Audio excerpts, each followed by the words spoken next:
Hello and welcome to a Basic Brush Patreon video. This week I want to tell you about a game that I played recently called Moonstone.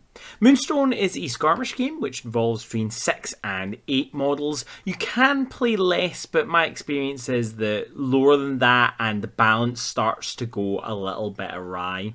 Which is interesting considering that each individual model actually has no points cost. You can choose from 4 factions: the humans, the goblins, the gnomes, or the fairy. But it's worth noting that there are actually subfactions within these. And I don't just mean there are gnomes and there are subsets of gnomes. No, I mean for every character you get a character sheet like this. You'll see here that Wasp is both a fairy and a soldier. There are some leaders that allow you to take any soldiers or any rogues to fill up a new faction.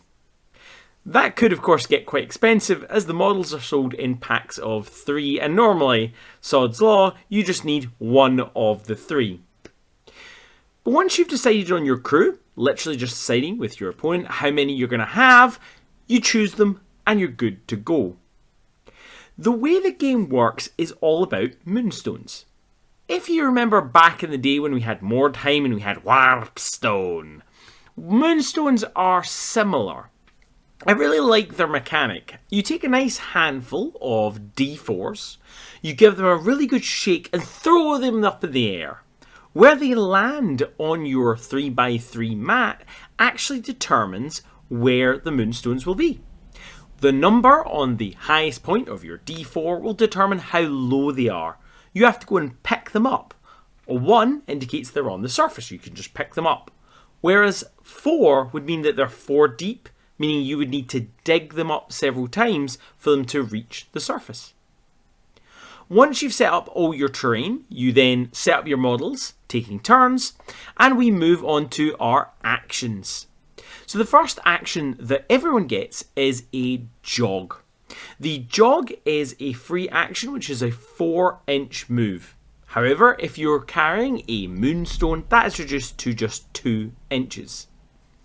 When it comes to capturing your Moonstones, you can either move off the board or just be in possession of it at the end of turn 4, making this quite a quick game. When you assign your energy is based on whichever character you're using. Some characters will have more energy, some will have less. If we look at this health bar, each circle indicates the points of damage that you can take. The blue dots indicate the amount of energy that you have this turn. Lose health, you lose energy. However, it's worth noting that any energy that you developed at the beginning of the turn will stay even if your health drops below that point. With that energy, you can perform various actions, including, but not limited to, step, which allows you to move an inch. This allows you to do things like move out of combat. Traverse for 2 energy, which lets you move over an object. Harvest for 1 energy, which lets you move the Moonstone up 1 level. If it's 1, you reduce it to 0 and just put it into your inventory. If it's 4, you would reduce it to 3, so on and so forth. Arcane abilities, they have a specific ability cost. Same thing with active abilities. And then you have melee attacks that cost 1 energy. Let's say you've moved into combat and you are ready to do a melee attack. Melee works really cool. You have a shared deck of cards. There are 6 different actions that you can make, and there are 3 copies of each action. Take here, for example, Falling Swing. You'll see that Falling Swing has 2 different attack types, so depending on the type of opponent you're attacking, you may want to swap what type you have. Then you have the 2 columns, Dealt and Suffer. So I go down this, and let's say my opponent played a High Guard. The Falling Swing would do no damage, whereas if they had done a Rising Attack, they'd have done 3 damage. The way it works is you will get a number of attack cards equal to your attack stat, plus 2 if you're the attacker. This allows you to take a guess at what your opponent's going to do. If I know that in my hand I have all the High Guard cards, I know that a Falling Swing would be really useful. because I can play it against them and they're not going to be able to block all of the damage.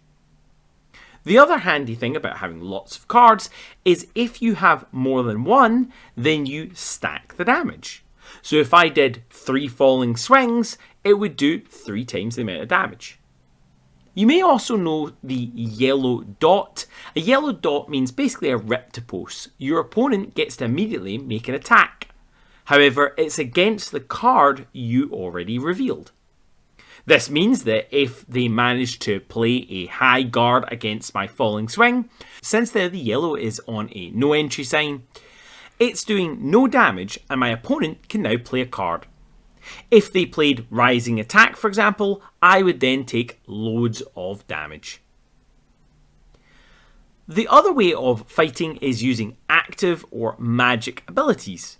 Here on Wasp's card, we'll see that it is a green X, whereas here on Silver Tongue's, it's a purple X. The ability is normally based on what card you use, and that determines how much damage or how many times you heal or anything like that.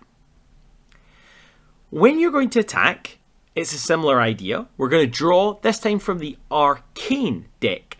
Wasp here gets 3 Arcane cards. Your opponent always gets 6 cards. So regardless of what they're doing, they're always going to get 6. We then look at our cards and I can choose a card to place face down. There are 3 colours, blue, green and pink.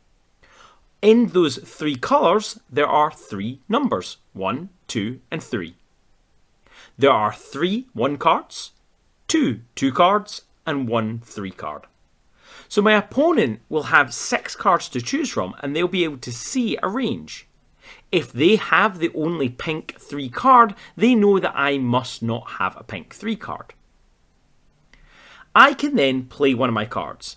If I was lucky enough to draw a green for Wasp's Javelin attack, then it would be the damage based on that. I place it face down and I would say, for example, 2 green. My opponent then has 2 choices. They can let me do it, in which case I resolve the attack using the colour and the number that I said. Or they can call out my bluff, because I didn't have to put down that card. I could have put down any card and lied about it. If I did lie about it, they can play a different card. Either a card that means that I do no damage, or worse, a catastrophe card. All of your arcane abilities have a catastrophe forfeit. Some are horrifying, but here for Wasp throwing the javelin, it's only suffering 1 wound, so it's probably worth the gamble. It is worth noting that I don't have to bluff or play a card at all. I can change my mind after seeing my 3 cards and just discard them. If they call me out though, and I was telling the truth, I get to make that action again immediately for free. Once you've spent up all of your energy, we move over to our opponent. Now, you don't have to have spent all your energy, because when your opponent does something, you can do a step action as a reaction. So if I had an energy left, my opponent moved their model, I could use an energy on Wasp to perform a 1-inch move. This might be to get out of combat, or get out of range, or get closer to an objective that I want to do. That is the only reaction you can take unless your card specifies otherwise. All of your cards have your melee, your attack range, your arcane.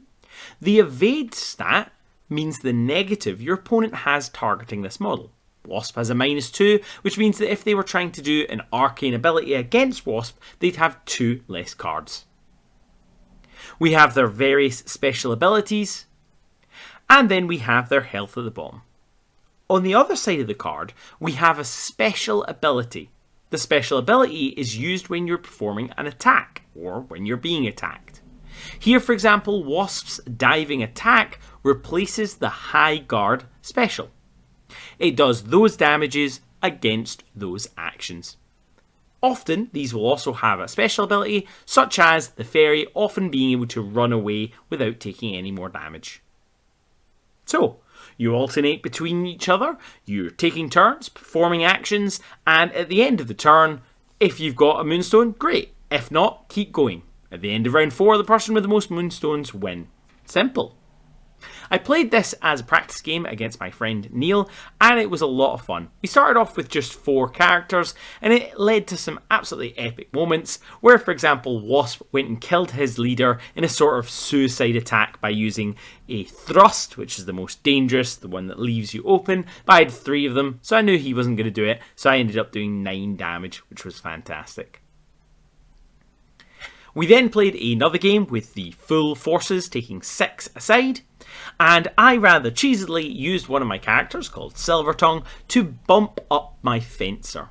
Fencer is probably the biggest damage dealing of my fairy, although it's worth noting that all of the fairies suffer from a -1. In the previous game, I'd seen how powerful his Jackalope is, so I sprinted forward and I assassinated his Jackalope in turn 1. Then Fencer was in a perfect position to move up and attack again.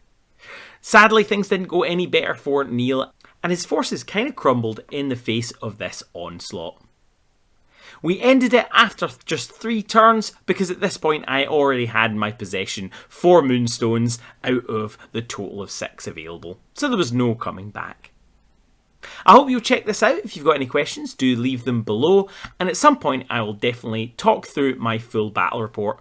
Until then, enjoy this time lapse of us playing that game. Thank you for watching, and remember to battle that backlog.